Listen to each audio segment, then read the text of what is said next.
I want to give all praises, honor, and glory to Yahweh, Ba'ashem, Yahweh Shai, Ba'ashem Makakadash.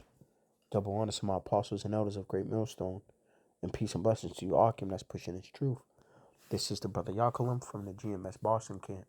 And out of Wanra Tizal through the Spirit, this lesson is edifying as well as a faith builder. There's so many doom and gloom articles on the diesel shortage, which is basically going to play a big impact on the I can't even say coming recession, because really we're in a recession, and things are only going to get worse. This is why when you had the spokeswoman, the Jake lady for the Creepy Joe administration, she was trying to re-identify or redefine what the definition of a recession was, because they were trying to downplay it. Now the big thing with diesel is that, to put it another way, a tight diesel supply, and you can Google that.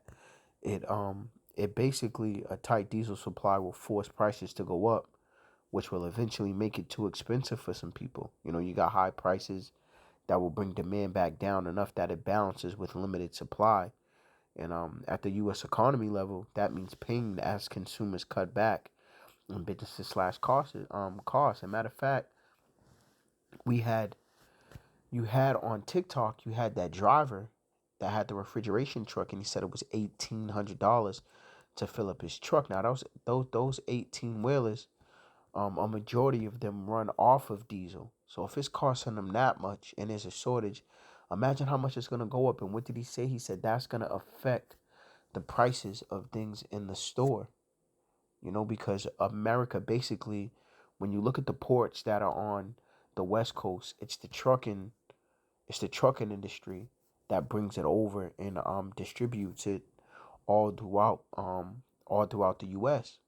So they've already been complaining. So what more now when there's going to be a diesel shortage? And this is Ecclesiastes 12:1. And not even just with that. You have the stuff in the store, because that plays a major part. And now you're hearing about how the prices in the grocery stores are going up. I know this lady, she bakes these goods, and she was basically saying, a stick of butter is $7. So she had to cut down on her bacon items due to spices stock getting low, butter prices going up, and things are getting hard to find. So that spells a disaster. And this is Ecclesiastes 12:1, because it says, "Remember now the Creator in the days of thy youth, while the evil days come not, nor the years draw nigh, when thou shalt say, I have no pleasure in them." It says, "While the sun or the light or the moon or the stars be not darkened, nor the clouds return after the rain. In the day when the keepers of the house shall tremble, and the strong men shall bow themselves, and the grinding cease, because they are few, and those that look out of the windows be darkened." And it says, "And the doors shall be shut in the streets, when the sound of the grinding is low," showing you that this is the atmosphere that's out here. And really, the first time I experienced that with my age, because I was still young during um, the 2008 crash that caused the recession, was during the pandemic, when they locked down everything and people couldn't get around, and there was no money like that, and businesses were being affected. Shit, some of us thought, damn, this is it, this is over. But of course, things being on the Lord's schedule and the Lord's time, when you look at the coming recession, it's the same thing. Now the housing market, everybody was selling their homes for like over 100,000 asking prices, and everything was looking good. But now the supplies are low. You had the CEO of Home Depot speak on that, and this is why the title of the article, "Doom and Gloom," because all those articles that the average American citizen, especially Jake, they barely read. They didn't take heed to it. They're definitely not taking heed to the prophets. What more, these articles where you have the CEO saying, listen, things are going to get bad. You have these banks, the JP Morgans, the Goldman Sachs, saying that a recession is coming, the Elon Musk on TV. See, but people don't take heed to that. But now, since things are getting there, now since they're talking about the diesel fuel, and that's really going to affect, that's really gonna affect and make the recession worse. then people are gonna see. And not just that, we're coming into the flu season, and those mandatory juicy juices didn't go away. They just haven't been talking about it because they've been pushing the stuff with the war. Here you have Cali. They said that it's mandatory as part of your child's updated status. And I'm speaking in all these cold words, but things are gonna get worse, and people, they're starting to feel it. The average person doesn't even have a like. You have those TikTok videos before I get into my next preset where the lady was like, "Listen, man, the little that I make, I gotta put in my gas tank because I gotta go back to work." People are tired of it. And matter of fact, what made me look into it was my next door neighbor. Um, he's an officer and he has a big GMC dually. That's like a $80,000 pickup truck that runs off diesel. And his exact words was, "The government thinks that we're fucking stupid. They're trying to push this electric bullshit, price of diesel and XYZ." So people are, they're wondering how things are going to be. And this is First Thessalonians 5:1, because it says, "But of the times and the seasons, brethren, ye have no need that I write unto you. For yourselves know perfectly that the day of the Lord so cometh as a thief in the night.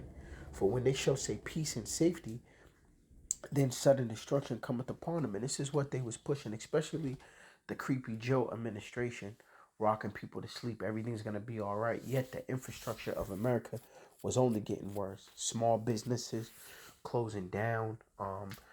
Imagine that they said 9/11, the one day or the couple of days that the airline shut down, it took them 10 years just to recuperate that.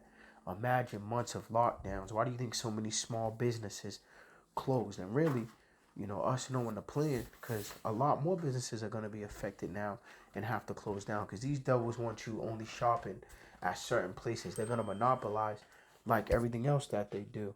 And it says right here, then sudden destruction shall come upon them as travail upon a woman with child, and they shall not escape. So this is the thing, man. Because here you have the people, but really more importantly, you are Jake. You are Israelites. You so-called Negroes, Latin, and Native Americans, because y'all don't even keep up on the news and stuff as the average person. Y'all still worrying about. Matter of fact, Takeoff just got clapped. The Lord just put that nigga to death, and that's all Jake's worrying about, or the folly when you go on social media. They're not. Listen, man.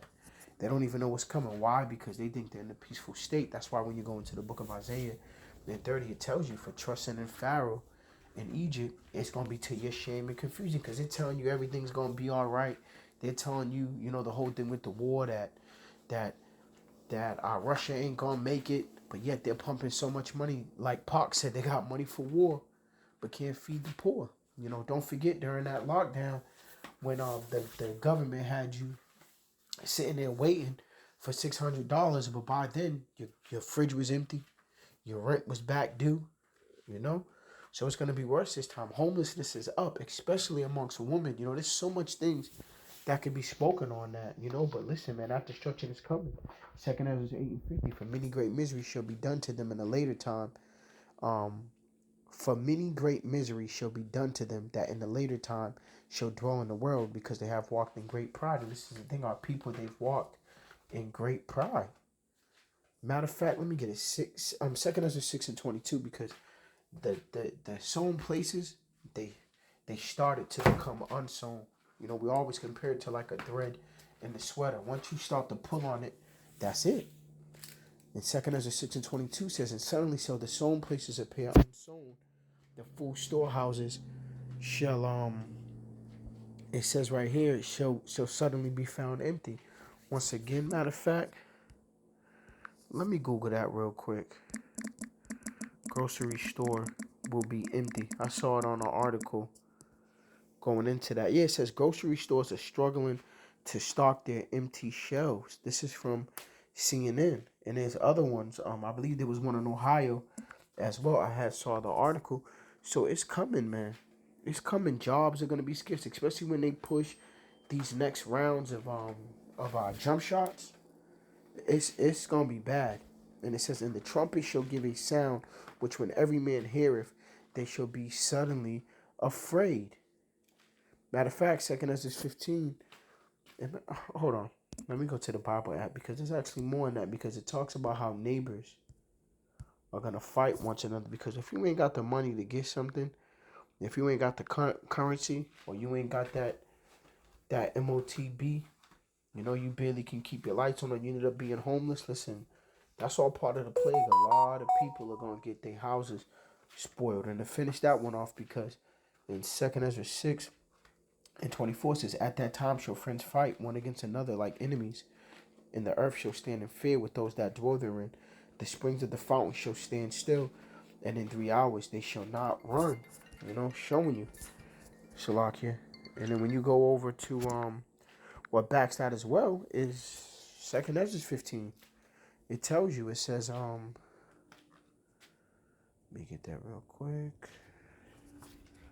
It says, verse 19, "A man shall have no pity upon his neighbor, but shall destroy their houses with the sword and spoil their goods because of the lack of bread and of great tribulation." So when this place becomes unsown and it becomes unmanageable, as a matter of fact, I have another lesson out around this that I'm gonna get into. The police officer that does the detail at my son's school. I went to high school with him, and there's so many murders going on here in Boston, that I was saying how people in Boston are saying that, they're scared to go out. And he said, me being a police officer, we're scared as well. We don't know how things are going to play out. And, that should tell you something. I get into that lesson. But it's just going to show you, even when you read up in 2nd Ezra 15, it goes into the sedition and all of that. Like, what happened on the 6th, that was just the beginning. The Lord was showing us just the beginning. That's why I said this place is already starting to become unsown. But getting into the next one, it's the 2nd Ezra 6:17. It says, woe is me, who will deliver me in those days? The beginning of sorrows and great mournings, the beginning of famine and great death, the beginning of wars, and the people shall stand in fear. And it says, in the beginning evils, what shall I do when these evils shall come? Behold, famine and plague and tribulation and anguish and sin and scourges for a minute. And we've been warning our people. Go into the book.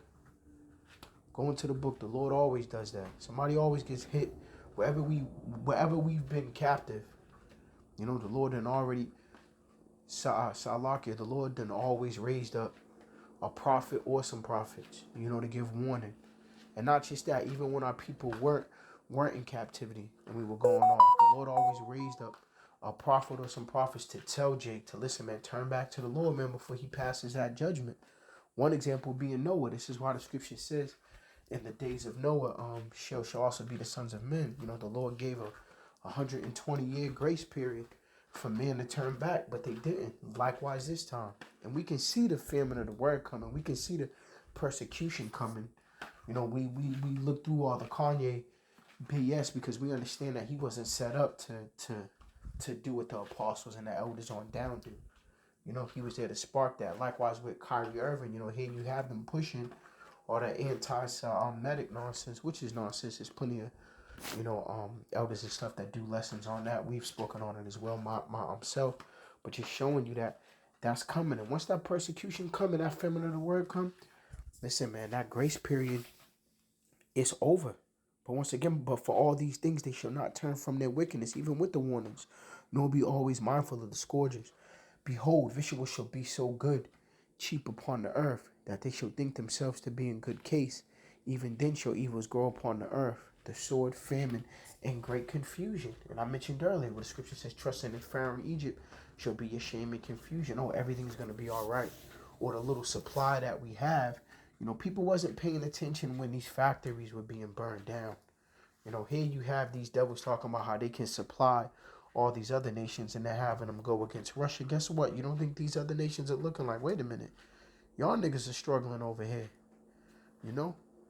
So this is why it's so important to stay prayed up at all times. Adarant is a little willing, we're part of that number.